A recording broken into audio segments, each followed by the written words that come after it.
আমি জাতির পিতা বঙ্গবন্ধু শেখ মুজিবুর রহমানের প্রতি শ্রদ্ধা জানাচ্ছি। আমি শ্রদ্ধা জানাই জাতীয় চার নেতার প্রতি, ৩০ লক্ষ শহীদের প্রতি, ২ লক্ষ মা বোনের প্রতি। আমি আমাদের মুক্তিযোদ্ধাদের জানাই সশ্রদ্ধ সালাম।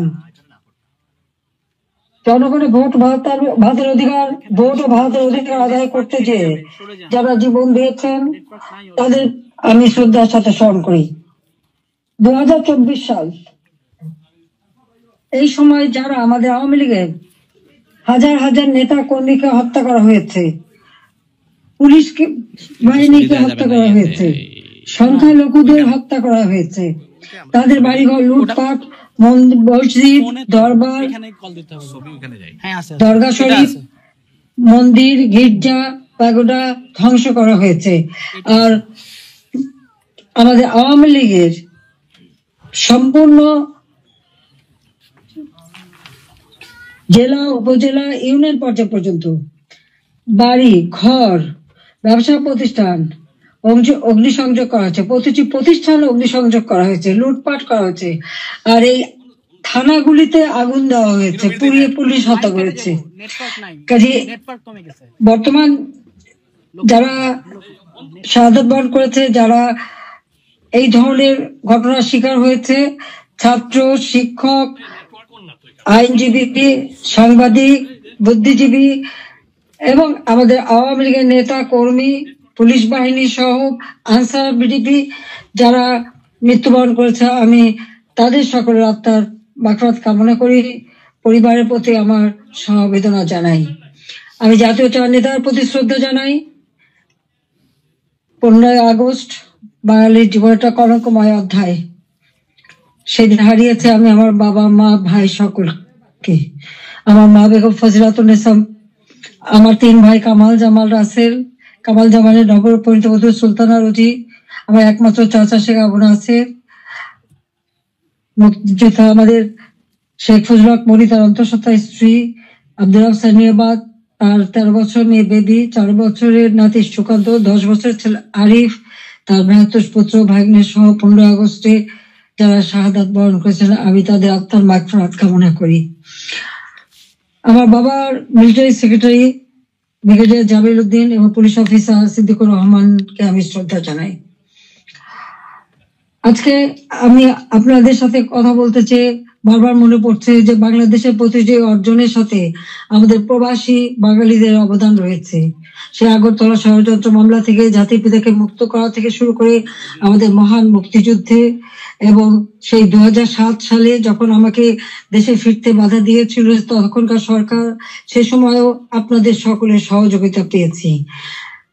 আজকেও যখন বাংলাদেশ অত্যন্ত একটা কঠিন সময়ের মধ্য দিয়ে যাচ্ছে, একটা ফ্যাসিস্ট সরকারের অধীনে বাংলাদেশের মানুষের মৌলিক অধিকার, বেঁচে থাকার অধিকার সবই হরণ করা হয়েছে। সারা বাংলাদেশ জ্বলছে, প্রতিটি প্রতিষ্ঠান আগুন দিয়ে পোড়ানো। সেই অবস্থায়ও প্রবাসীরা আজকে নির্যাতিত নিপীড়িত মানুষের পাশে আছেন। আমি আপনাদের প্রতি কৃতজ্ঞতা জানাই, আন্তরিক ধন্যবাদ জানাই এই চরম দুঃসময় মানুষের পাশে দাঁড়ানোর জন্য। বাংলাদেশ, যে বাংলাদেশকে আমরা গড়ে তুলেছিলাম জাতির পিতার স্বপ্নের বাংলাদেশ হিসেবে, ক্ষুধা দারিদ্র্যমুক্ত বাংলাদেশ হিসেবে, অর্থনৈতিক ভাবে বাংলাদেশ উন্নত হয়েছিল, কিন্তু আজকে আমরা দেখি যে একে একে সব ধ্বংস করা হয়েছে। আজকে এমন একটা সরকার ক্ষমতায় যাদের হাতে এদেশে 30 লক্ষ মানুষ শহীদ হয়েছে, আমাদের বুদ্ধিজীবীদের হত্যা করা হয়েছে। এই 14 ডিসেম্বর বুদ্ধিজীবী হত্যা দিবস, সেই সময় ওই নিজামী, মুজাহিদ থেকে শুরু করে এরা তো বিশ্ববিদ্যালয় থেকে শিক্ষক, ইঞ্জিনিয়ার, ডাক্তার সকল বুদ্ধিজীবীদেরকে তুলে নিয়ে যে নির্মম ভাবে হত্যা করা হয়। বাংলাদেশকে মেধা শূন্য করার একটা চেষ্টা করা হয়েছিল সেই সময়।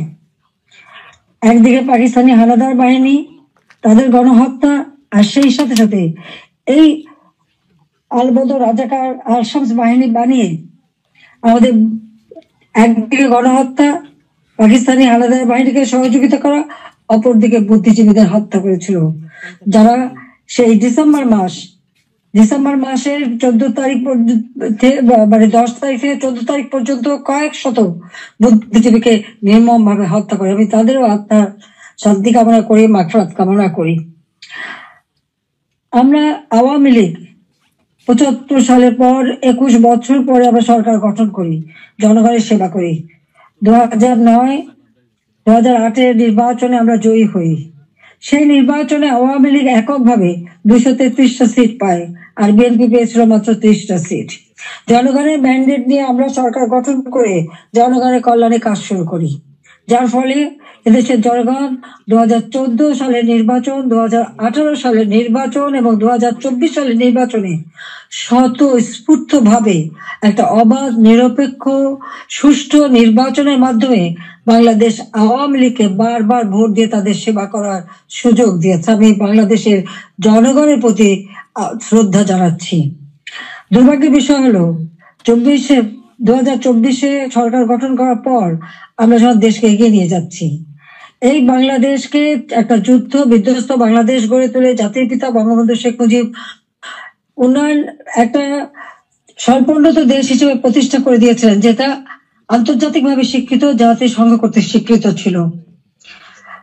সেই স্বল্পোন্নত দেশকেই আওয়ামী লীগ সরকার গঠন করার পর 2009 সাল থেকে 24 সাল এই সময়ের মধ্যে, বিশেষ করে 2021 সালে 20 সালে যখন আমরা জাতির পিতার জন্ম শতবার্ষিকী উদযাপন করি, 21 সালে যখন স্বাধীনতা সুবর্ণ জয়ন্তী উদযাপন করি, সেই সময় বাংলাদেশকে আমরা উন্নয়নশীল দেশের মর্যাদায় অধিষ্ঠিত করি। অর্থাৎ যেখানে বাংলাদেশ যেখানে জাতির পিতা বাংলাদেশকে রেখে গিয়েছিলেন, সেই জায়গা থেকে আমরা জাতির পিতার আদর্শ ধারণ করে তার পদাঙ্ক অনুসরণ করে বাংলাদেশকে আমরা উন্নয়নশীল দেশের মর্যাদা এনে দিই, জনগণের মৌলিক চাহিদা পূরণ করি, দারিদ্রের হার 41 ভাগ থেকে 18.7 ভাগে নামিয়ে আনি, হত দরিদ্র যা 25.1 ভাগ ছিল সেটা আমরা 5.6 ভাগে নামিয়ে আনি। আমাদের লক্ষ্য ছিল বাংলাদেশ সম্পূর্ণভাবে অতি দারিদ্র মুক্ত হবে, আর সেই লক্ষ্য নিয়ে ব্যাপক কর্মসূচি বাস্তবায়ন করি। প্রতিটি গ্রামকে শহরে রূপান্তর করি, ঘরে ঘরে বিদ্যুৎ পৌঁছে দিই, খাদ্য নিরাপত্তা নিশ্চিত করি, দরিদ্র মানুষের জন্য বিনা পয়সা খাদ্য বিতরণ, মধ্যবিত্ত নিম্নবিত্ত তাদের জন্য, এখন নিম্নবিত্তদের জন্য 15 টাকায় চাল, আর মধ্যবিত্ত বা স্বল্প আয়ের তাদের জন্য 30 টাকা চাল যাতে কিনতে পারে এবং ডাল, তেল, লবণ সহ কিনতে পারে। 1 কোটি পারিবারিক কার্ড আমরা তৈরি করে দিই টিসিবির মাধ্যমে, যাতে যারা ফিক্সড ইনকাম গ্রুপ, সীমিত আয়ের মধ্যে দিয়ে চলতে হয়, তাদের জন্য এই দ্রব্যমূল্যের উচ্চ মূল্যে তারা যেন কোনো মতে কষ্ট না পায়, সেদিকে লক্ষ্য রেখে আমরা সেই পদক্ষেপ নিয়েছিলাম। আমাদের লক্ষ্যই ছিল ক্ষুধা দারিদ্র্যমুক্ত বাংলাদেশ গড়ে তোলা। গৃহহীন ভূমিহীন মানুষকে আমরা বিনা পয়সায় ঘর করে দিই। বাংলাদেশের 58টা জেলা সম্পূর্ণভাবে ভূমিহীন গৃহহীন মুক্ত হয়, সেখানে কোনো মানুষ ভূমিহীন গৃহহীন ছিল না, আর বাকিগুলিও করে দেওয়ার কাজ চলমান ছিল। আমরা এই বছরেই বাংলাদেশকে ভূমিহীন গৃহহীন মুক্ত একটা মানব কল্যাণে রাষ্ট্র হিসেবে গড়ে তুলতে পারতাম, কিন্তু আমাদের দুর্ভাগ্য যে চরম ভাবে একটা চক্রান্ত শুরু হয়। এই চক্রান্তটা যে করা হয়েছিল সেটা আপনারা নিজেরাই জানেন, যে এখানে ডক্টর ইউনূস সে বহুদিন থেকে চেষ্টা করেছিল, 2007 দল করার চেষ্টা করেছিল, ব্যর্থ হয়েছিল। এরপর সে ষড়যন্ত্রে লিপ্ত হয় এবং সেটা সে নিজেই বলেছে। যখন জাতিসংঘে গিয়েছিল বিল ক্লিন্টন ফাউন্ডেশনের এক অনুষ্ঠানে, বিল ক্লিন্টনের সঙ্গে পরিচয় করার সময় সে বলেছিল যে 2024-এ জুলাই 7 তারিখ থেকে যে কোটা আন্দোলন শুরু হয়, এটা কোনো ছাত্র জনতার আন্দোলন ছিল না, এটা ছিল তার মেটিকুলাসলি ডিজাইন করা একটা পরিকল্পিতভাবে আন্দোলন, যার মাধ্যমে আমাকে ক্ষমতাচ্যুত করে এবং তার মাস্টার মাইন্ড দিয়ে সে পরিকল্পনা করে এটা করেছিল। কথাটা বাস্তব, কারণ কোনো কোটা ছিল না, সব দাবি মানা হয়ে গেছিল। কিন্তু দাবি মানার পরেও কেন আন্দোলন চলে, আর এই আন্দোলনের কোনো নেতা কিন্তু খুঁজে পাওয়া যায়নি। যেখানে যেটা গভীর চক্রান্ত সেটা বোঝাই যাচ্ছিল। এই চক্রান্তটা সে মেটিকুলাসলি করেছিল। তার চক্রান্ত 1, 2, 3 অর্থাৎ ABC এভাবেই তার পরিকল্পনা করা। প্রথমে আন্দোলন সে সফল করলো, এরপর সব জ্বালা পোড়াও। জাতির পিতা বঙ্গবন্ধু স্মৃতি জাদুঘর, ওই ছবিটুকু তো আমরা 2 বোন পেয়েছিলাম। আমরা তো ভোগের জন্য নেইনি, জনগণকে এই সম্পদ দান করেছিলাম। সেই বঙ্গবন্ধু ভবন, স্মৃতি জাদুঘর আগুন পড়ায় একসাথে, ওই লাইনে 9টা বাড়ি পড়ায় 4টা মানুষ পুড়ে মারা যায়। খালি এখানেই না, সারা বাংলাদেশ আগুন দিয়ে জ্বালায় তারা। সেই মেট্রো, ওই ইউনুসের একজন সমন্বয়ক, সে নিজেই স্বীকার করেছে পুলিশ হত্যা এবং মেট্রো রেলে আগুন না দিলে নাকি তাদের বিপ্লব সফল হতো না। তো পুলিশ হত্যা এবং মেট্রো রেল আগুন দেওয়া, অর্থাৎ শুধু মেট্রো রেল নয়, যে কটা প্রতিষ্ঠানে আগুন দিয়েছে, বিটিভি থেকে শুরু করে আমাদের সেতু ভবন, সড়ক ভবন, দুর্যোগ মন্ত্রণালয় ভবন, সবই তাদের ওই পরিকল্পনার অংশ। এবং সেই সাথে বঙ্গবন্ধু ভবন থেকে শুরু করে আওয়ামী লীগের সকল নেতা কর্মীদের বাড়ি ঘর, ব্যবসা প্রতিষ্ঠান সব অগ্নি সংযোগ করে পুড়িয়ে দেওয়া হয়েছে। এমনকি নরসিংদীতে আপনারা দেখেছেন, জেল ভেঙে দিয়ে সেখান থেকে সমস্ত কয়েদি, জঙ্গি, সন্ত্রাসী তাদেরকে ছেড়ে দেওয়া হয়েছে।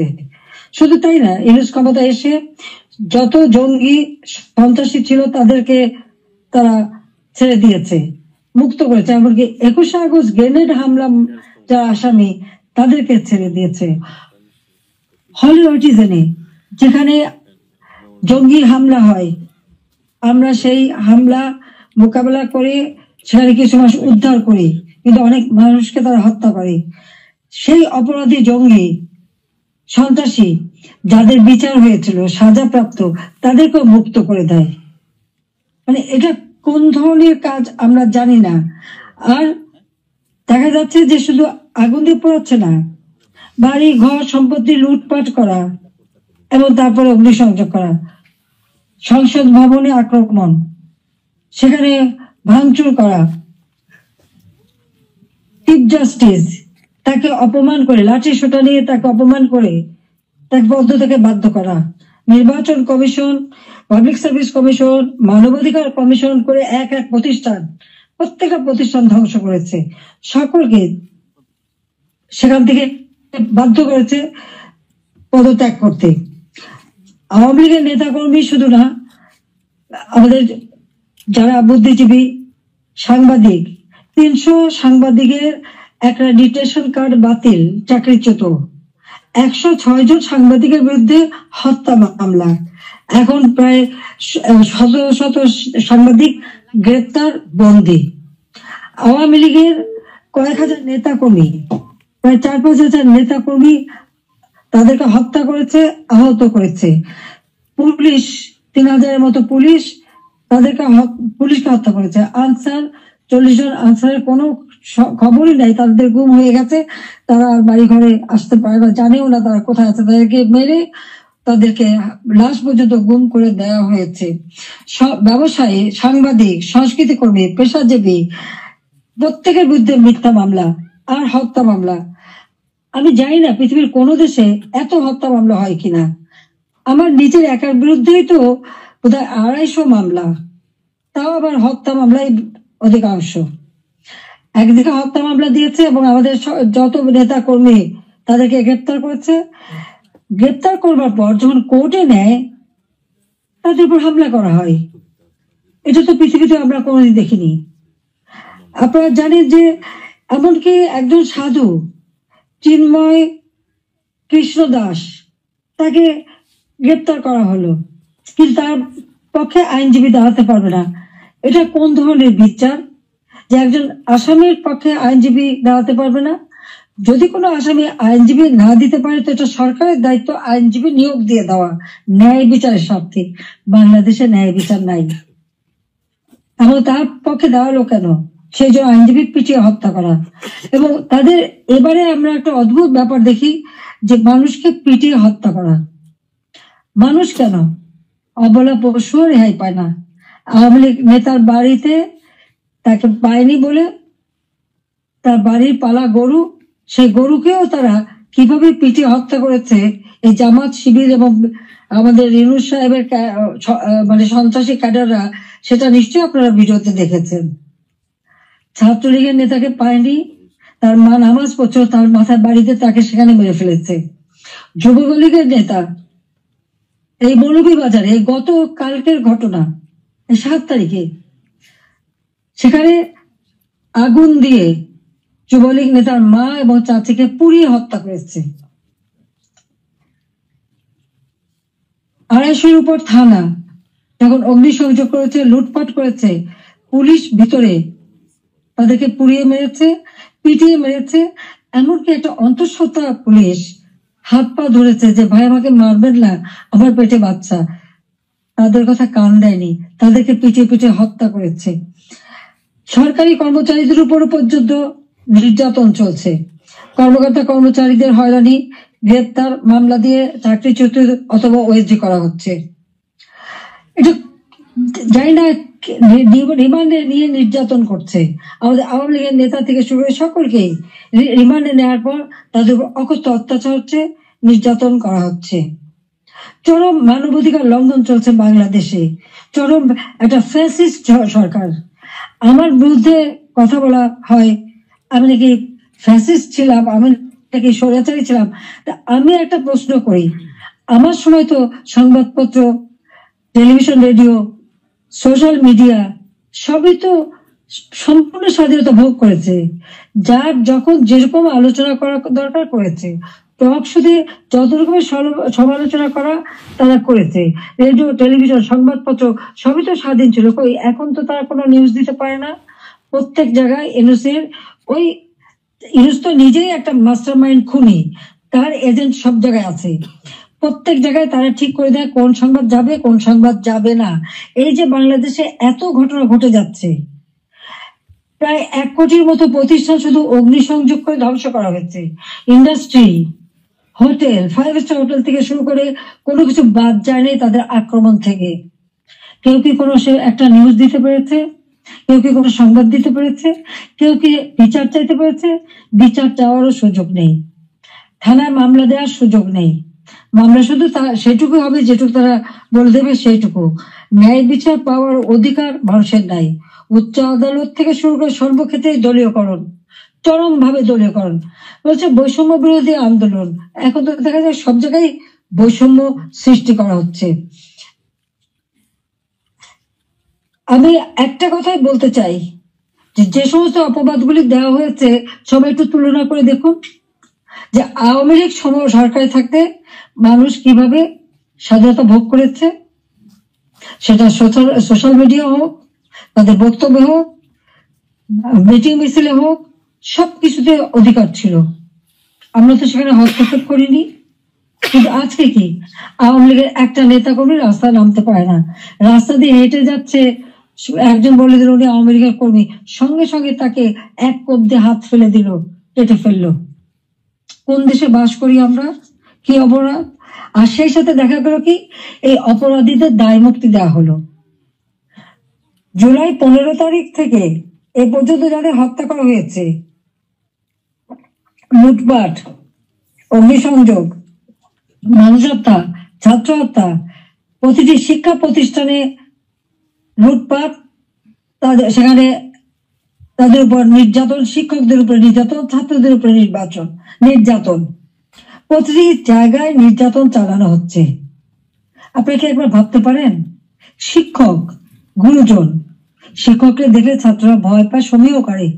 আর আমরা কি দেখলাম আমাদের মানে নোবেলের আমলে?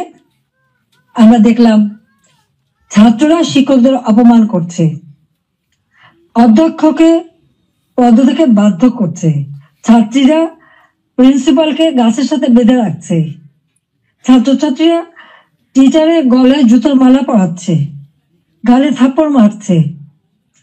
এটা কোন ধরনের আচরণ এই কোমলমতি শিক্ষক ছাত্রছাত্রীদের শেখানো হচ্ছে? এদের ভবিষ্যৎটা কি?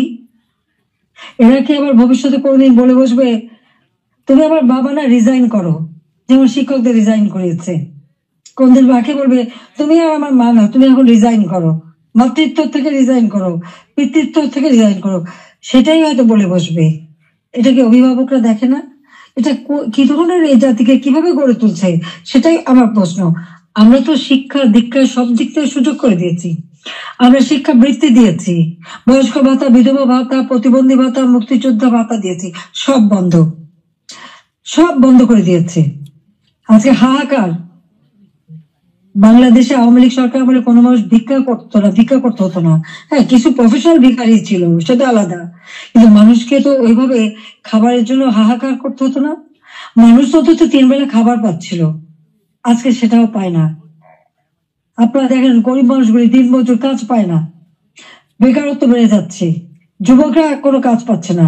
আমরা ডিজিটাল বাংলাদেশ করেছি, আমরা ট্রেনিং দিচ্ছি, কম্পিউটার ট্রেনিং এবং ইনকিউবেশন সেন্টার করে দিয়েছি, হাইটেক পার্ক করেছি, বঙ্গবন্ধু স্যাটেলাইট 1 উৎক্ষেপণ করেছি, কর্মসংস্থান গ্রাম পর্যায়ে পর্যন্ত ওয়াইফাই কানেকশন, ব্রডব্যান্ড কানেকশন আমরা দিয়েছি, মানুষ কাজ করে খেতে পারে, ট্রেনিং দিচ্ছি। আর এখন বিদ্যুৎ নাই, কেউ কাজ করতে পারে না, প্রত্যেকটা গ্রামকে শহরে রূপান্তর করেছি, আমরা রাস্তাঘাট পুল ব্রিজ সব করেছি। এখনো বলে এই বড় বড় মেগা প্রজেক্ট, এটা দুর্নীতি খুঁজবে। হ্যাঁ, আমি চ্যালেঞ্জ দিচ্ছি, দুর্নীতি খুঁজে বের করুক। মানি লন্ডারিং এর কথা একজনে, আমি দেখলাম এক কমিটি বানিয়েছে, তারা বলে দিল অর্থনীতির বিষয়ে। আমার প্রশ্ন, মানি লন্ডারিং এর খোঁজ করবেন, সবার আগে ওই ইউনুসের মানি লন্ডারিং এর খোঁজটা করুন।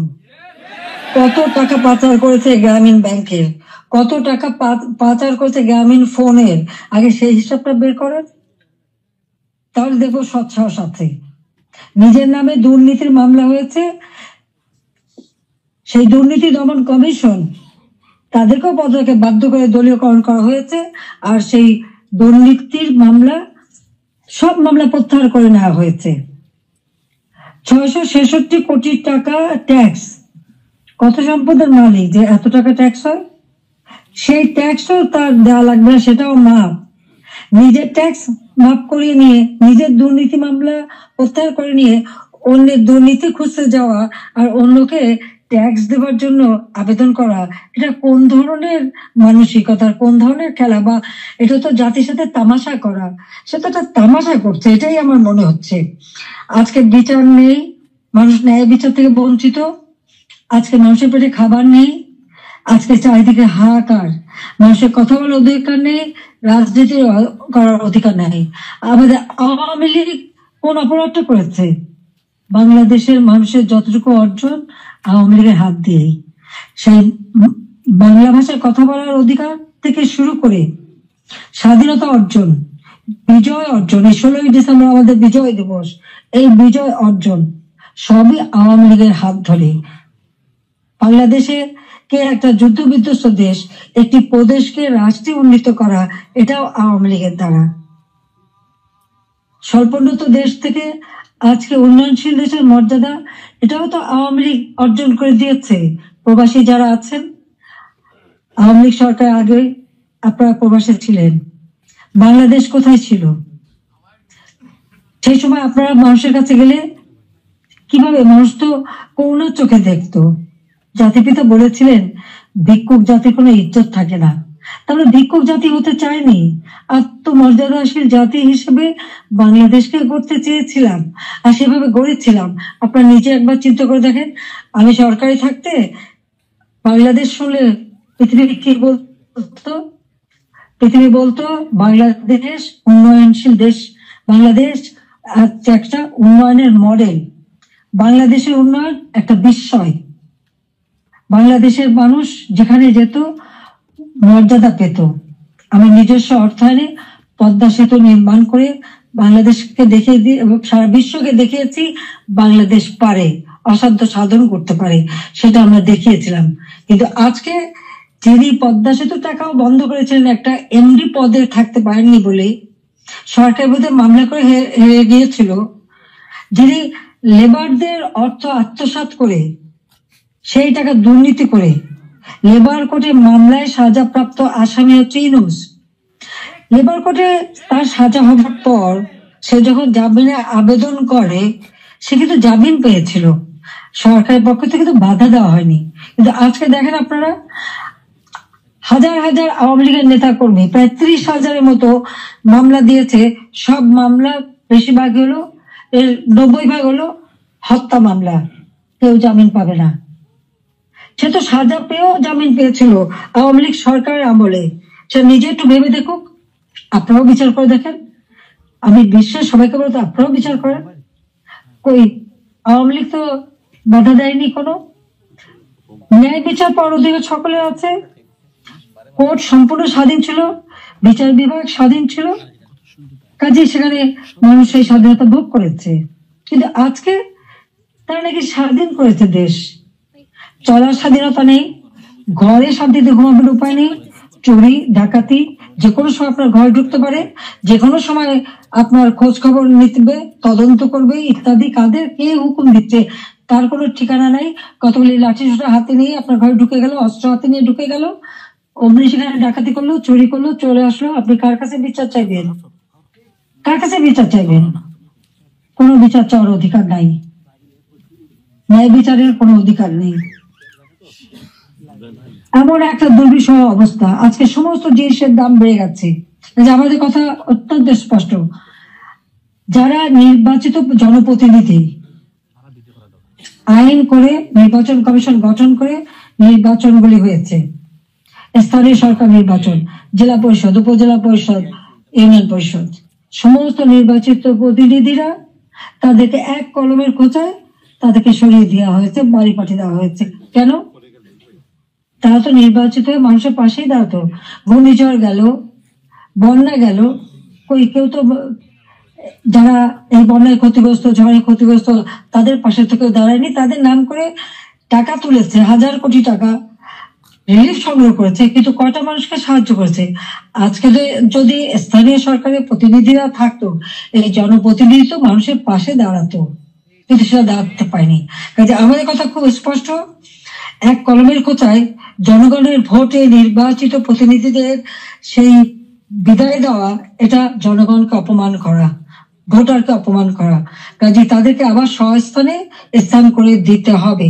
সরকারি কর্মকর্তা কর্মচারী তাদের উপর হয়রানি বন্ধ করতে হবে, গ্রেপ্তার বন্ধ করতে হবে, মামলা থেকে তাদের রেহাই দিতে হবে, চাকরিচ্যুতি করা হলে, বহিষ্কৃত করা হলে তাদের পুনরায় কাজের ব্যবস্থা করতে হবে।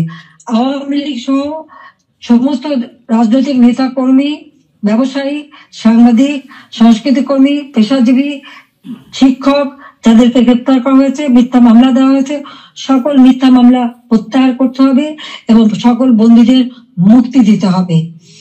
সেই সাথে সাথে দায় মুক্তি দেওয়া হয়েছে। 15 জুলাইয়ের পর থেকে যারা অপরাধ করেছে তাদেরকে দায় মুক্তি দিয়েছে। এই দায় মুক্তি দিয়ে কিন্তু একটা কাজ করেছে।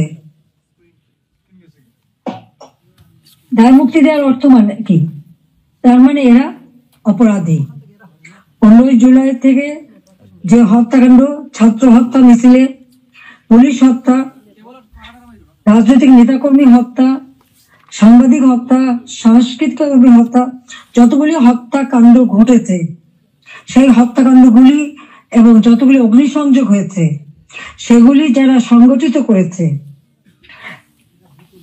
পূর্ণ তদন্ত করে তাদের বিচার করতে হবে। আর এই মিথ্যা মামলাগুলি যাদের বিরুদ্ধে দেওয়া হয়েছে সব মামলা প্রত্যাহার করতে হবে। 15 জুলাই থেকে 8 আগস্ট পর্যন্ত যাদের দায় মুক্তি দেওয়া হয়েছে, এই দায় মুক্তি দেওয়ার কোনো অধিকার নেই, তাদের বিচার করতে হবে। কারণ দায় মুক্তি দিয়ে আমাদের মাস্টার মাইন্ড খুনি ইউনূস সাহেব এটাই প্রমাণ করেছে যে এরা সব অপরাধী, এই সমস্ত অপরাধ তারা করেছে। একই সাথে মিছিল করেছে, ক্লোজ রেঞ্জে গুলি করা হয়েছে, মানুষ মারা হয়েছে। আবু সাইদের হত্যাকাণ্ড, মুগ্ধর হত্যাকাণ্ড, সব হত্যাকাণ্ডের জন্য কিন্তু এই মাস্টার মাইন্ডেরই দায়ী। কারণ তারাই এই হত্যাকাণ্ড ঘটিয়েছিল, কারণ লাশ ফেলেও সরকার পড়ে যাবে। হ্যাঁ, আমি যদি আরো শক্তি প্রয়োগ করতাম অনেক লাশ পড়তো, আমি সরে আসতাম না। কিন্তু আমি তো লাশের উপরে লাশ ফেলতে চাইনি। আমি তো চাইনি মানুষ আরো জীবন দিক। কারণ আমি তো স্পষ্ট দেখতে পাচ্ছি যে পরিকল্পিতভাবে হত্যা হচ্ছে, পুলিশকে খামাখা দোষারোপ দিচ্ছে। পুলিশকে তো রাবার বুলেট ব্যবহার করেছে এবং যখন পুলিশকে মেরে ঝোলানো হয়েছে তখন তারা তাদের জীবন বাঁচাতে চেষ্টা করেছে। এটা কিন্তু একটা ইউনিভার্সাল সিস্টেম, এটা বিশ্বব্যাপী আছে, তাদেরও আত্মরক্ষার সুযোগ আছে। কিন্তু যারা এভাবে পিটিয়ে পিটিয়ে হত্যা করলো, যারা আগুন জ্বালিয়ে দিয়ে পুড়িয়ে হত্যা করলো, তাদের বিচার কেন হবে না? যারা ঘরে ঘরে যে লুটপাট করলো, আগুন দিল, এমপি হোস্টেল, সংসদ ভবন, সেগুলি যারা ভাঙচুর করেছে, প্রত্যেকটা এমপির হোস্টেলের রুম তারা লুটপাট করেছে তালা ভেঙে ভেঙে। প্রথমে চুরি করেছে, লুটপাট করেছে ছাত্র নামধারী, তারপরে সেখান থেকে পরে পুলিশে দিয়েছে। প্রত্যেকটা বাড়ি বাড়ি যে হামলা, লুটপাট। আমাদের তো কিছুই নেই।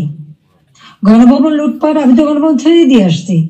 আমরা দেখলাম ইউনূস সাহেব নিজেই তার সমন্বয়কদের নিয়ে চলে গেছেন গণভবনে, কাজে লুটপাটের কিছু ভাগ বটরা নেওয়ার জন্য। সেখানেও যার যায় উনিও সেই লুটপাট করেছেন। কাজে এই লুটেরা এখন দেশ লুট করছে।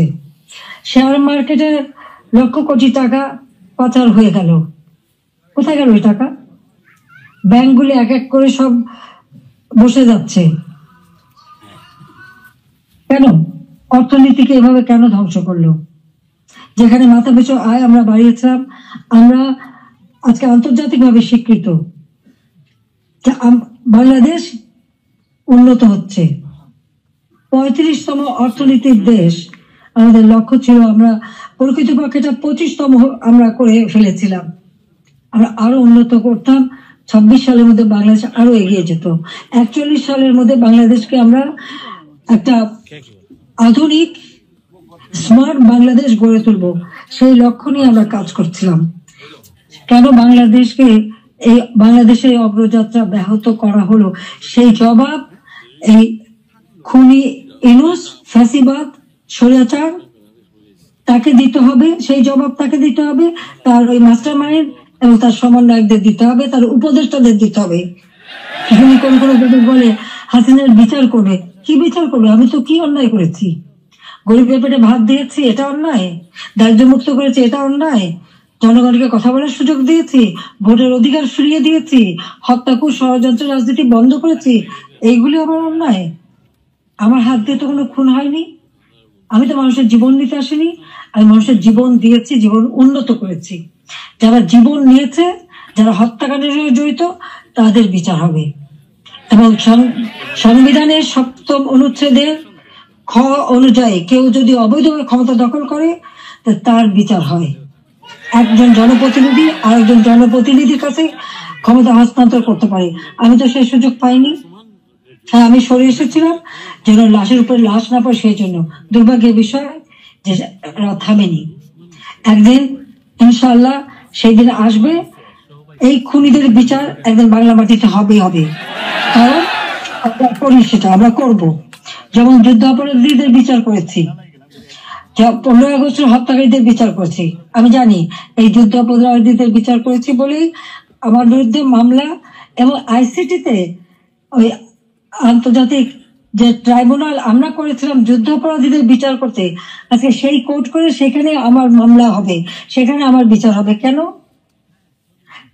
সেই সময় যুদ্ধ অপরাধীদের যে ডিফেন্সে ছিল তাকেই করেছে চিফ প্রসিকিউটর এই আইসিটির।